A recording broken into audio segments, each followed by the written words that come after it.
के बेइज्जत कैले बारू।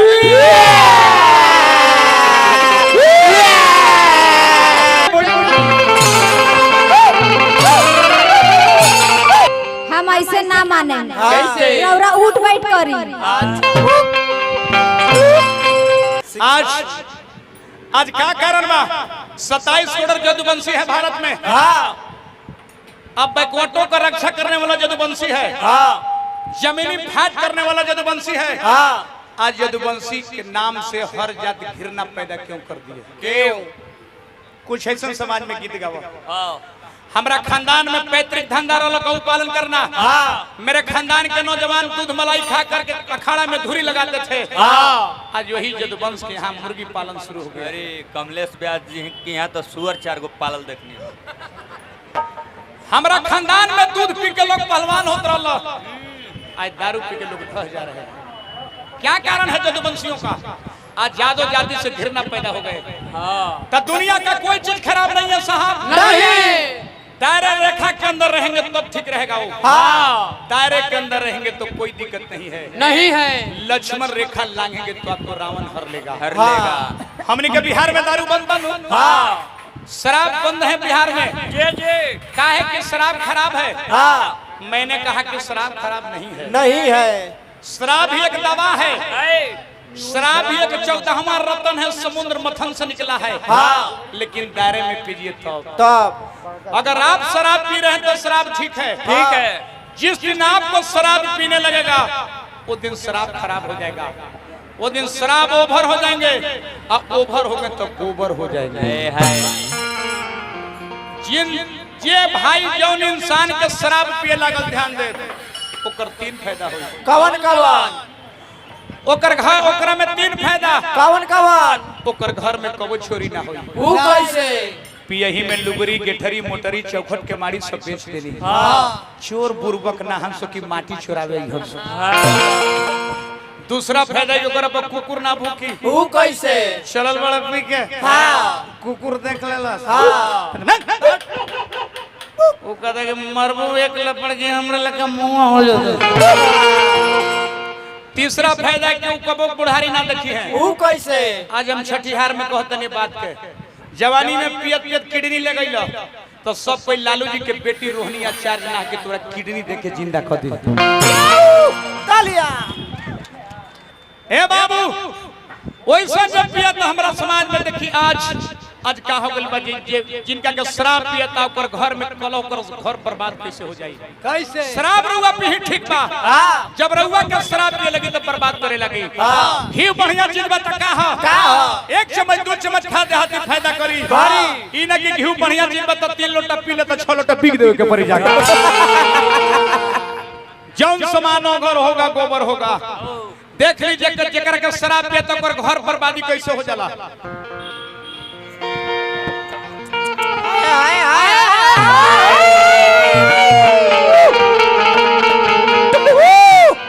हाय लीजिए प्योर महुआ है दम देसी। प्योर है। प्योर है प्योर है।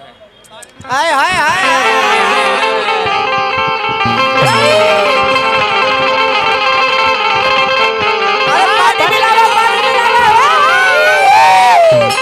पानी मिलावा पानी मिलावा मौसा पानी मिलावा। बिना पानी चली हट। जिला में करंग बाजार है। ऑपरेटर माइक ये है रंगबाज। जिला में क्या रंगदार है? जिला में हम रंगदार हैं हम। कौन माइक लाल है? कौन माइक लाल है? कौन लगेगा? गोपाल। जाता नहीं दारू पीले बनी। मेहरारू से कहतन के प्राण प्यारी। प्राण प्यारी। ओ फूलमती तने हमरा के मुर्गा बना दे। बना कुकरू कुक। हम रंगदार हैं हम। आ गइला। फिनस पी के आ गइला। एक करीब बहिनी के पैंट पहनाओ टेले बे। और तहरा खातिर ने आधी रात के है छोट छोट लइकन छोड़ के मुर्गा बनाई। हम मुर्गा उर्गा ना बनाए। बना पर दाओ। ना बनेबे तो हम महुआ पियल बने। हम लालका पियम लालका। पैसा दे ना पैसा। ललका पिएगा हम ललका।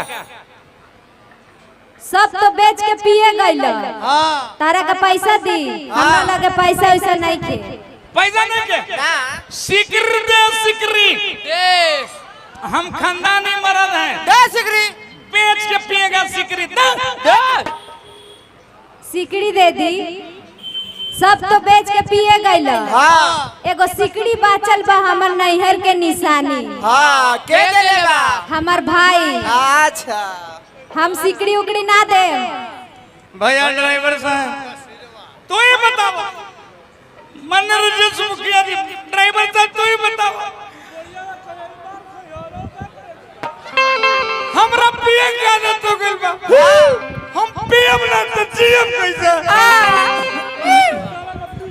सिकरी ना दबे, इस सिकरी तुर नैयर के, नाक में के छुची नैयर के, ई हाथ में के घड़ी नैयर के, अंगूठी नैयर के, कुछ दिन में कबू के 3 गो लड़का के जन्म नैयर के भइल।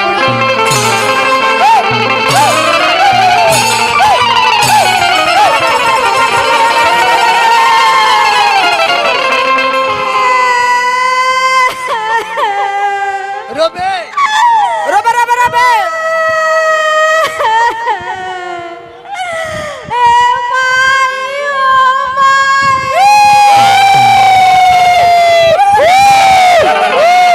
भाई नाती हमरा के मार के मर डाल दे।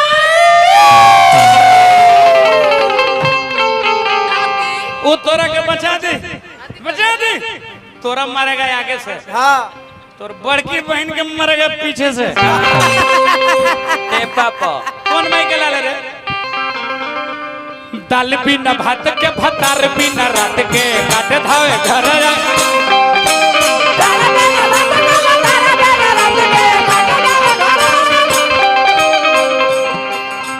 देला वो रहनवा भीतर के धनवा मिलल बा अनारी सजता।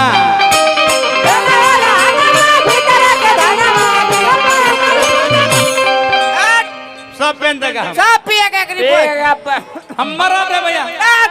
देखो सीखना नहीं है, सीखना ना सीखना तब बेची देल बागहनवा ई कंगाल कइल बाटे।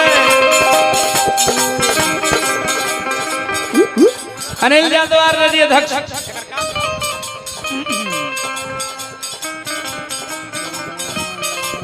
लो हम पियत रहे तो भाइयों पिए लगले, हमारे पार्टी हवे बेच देल बागहनवा ई कंगाल कइल बाटे। पिका मारला सजनम दहियला कइल बाटे, दहियला कइल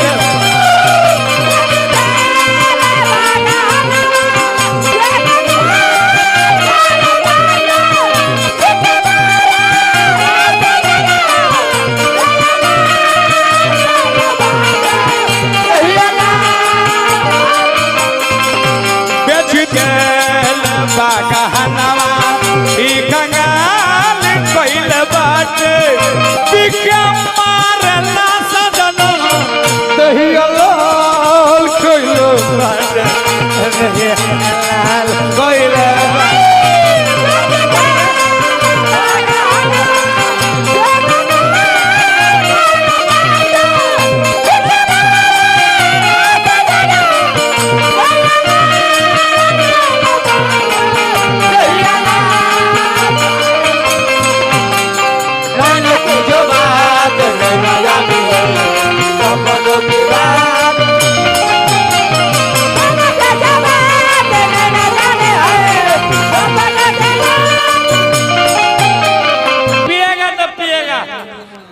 राजेश मुखिया जी पैसा तो लेकिन प्याज पियो तू पिया पिया कौन पिया। नहीं गया?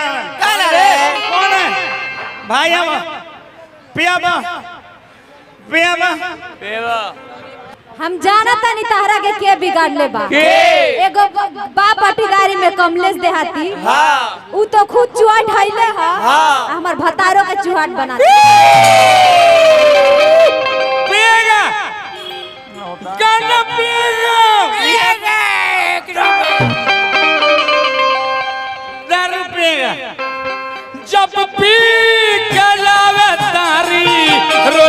दरदिया के देला उगारी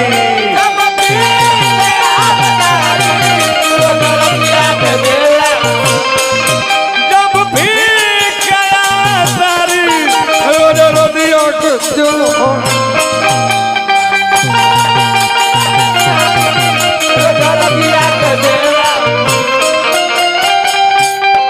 भैया हमरा के मारा तरी हम पियब न तजियब कैसे राजेश सिंघानिया भाई के ओर से पुरस्कार जब बारिया बेला लका खींच फारला दहिया के सर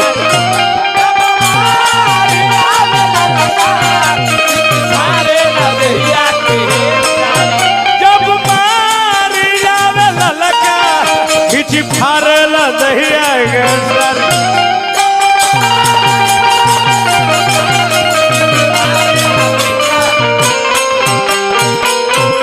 भैया मेहरारू से हम बेचते हैं ना से हम खानदानी मर्द हैं हाँ मेहरारू बेइज्जत करी गोपाल बड़ भाई हम मेहरारू हमरा के बेइज्जत करी गपला मेहरारू हम न तोर मुंह ना देखम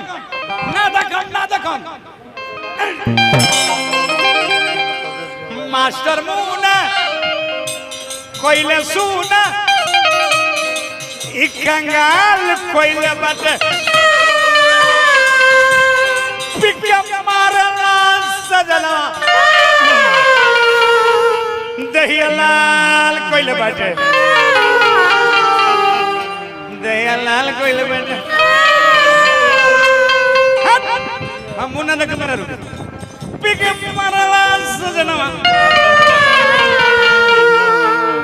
दहियालाल कोइले बाटे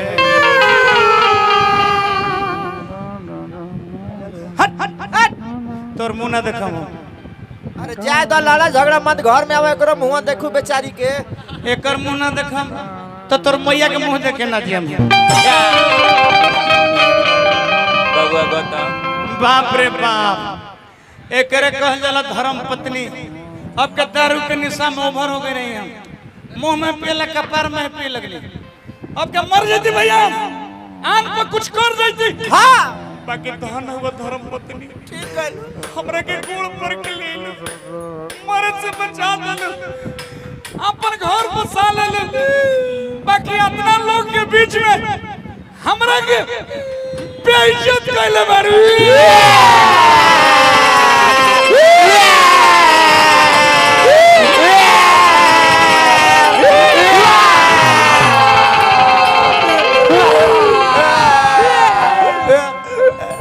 चुप हो जाए ए राजा जी चुप हो जाए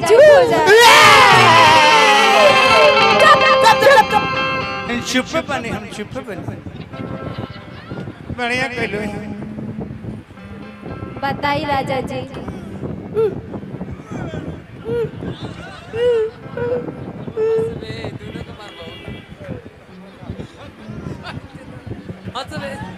मर जाती ना भैया विचार करब के दारू के निशा में हम मर जाती तो हमर मेहरारू केकर दुआर जाई तो भीख मांगे हमर लइका केकरा भी भीख मांगते हां हम आज के बाद भगवान कृष्ण के कसम खातानी जौन खानदान से बानी यदुवंशम नरसुत्वा सर्वे पापरमुचिते जौन खानदान से बानी भगवान कृष्ण के क्रिया खातानी भैया हमरा राजेश मुखिया से कहते मुखिया जी के अब हम दारू छोड़ देंगे अब हम चौन प्रास लेम हम भगवान कृष्ण के क्रिया खातन के आज के बाद कोनो निशा ना करे ओकर पीढ़ी के दारू घोट पर हम ऐसे ना माने कैसे रौरा उठ बैठ करी पत्नी घर में कैसन होके के चाहिए अपन बिगड़ल घर के बनावेली का कह के छोड़ा देली दारू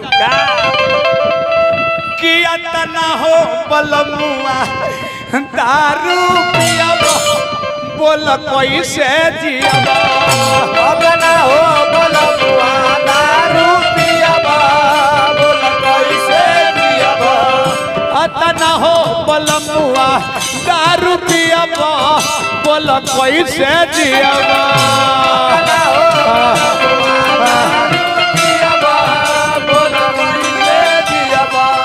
मैया बाप रे बाप हमरा बचब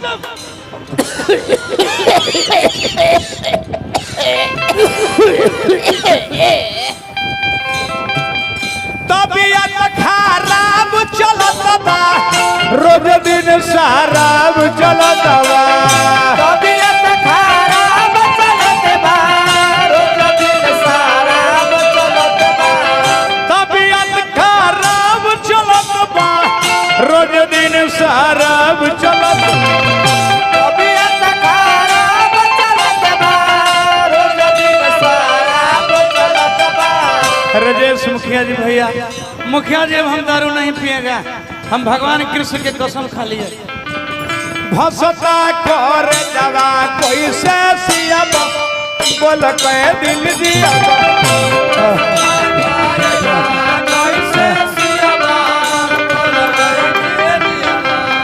अतना हो बलमु दारू पियाबा बाप रे बाप मैया हो मैया अब ना बचब हम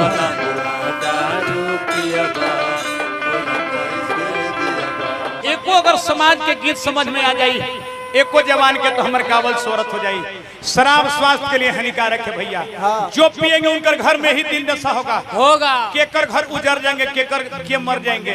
शराब 3 चीज ले जाएगा। कौन कौन? शराब आपका शरीर ले जाएगा, शराब आपका धन ले जाएगा, शराब आपका स्वास्थ्य लेकर के चला जाएगा, प्रतिष्ठा ले जाएगा। शराब से हुआ शिकार उजड़ा उसका घर परिवार। हमार खानदान में दूध दही के नदी बहत रहे। यही से अगर नीमन बात हम कहले बानी समाज में ये छौड़ा छौड़ी के लब डब फसावे वाला गांव से लड़की भगावे वाला गीत गाता रहो। आज यही समाज में शिक्षा देते हैं। नीमन बात कहले बानी तो एक बार जोरदार ताली लगा के सम्मानित करिए बात के।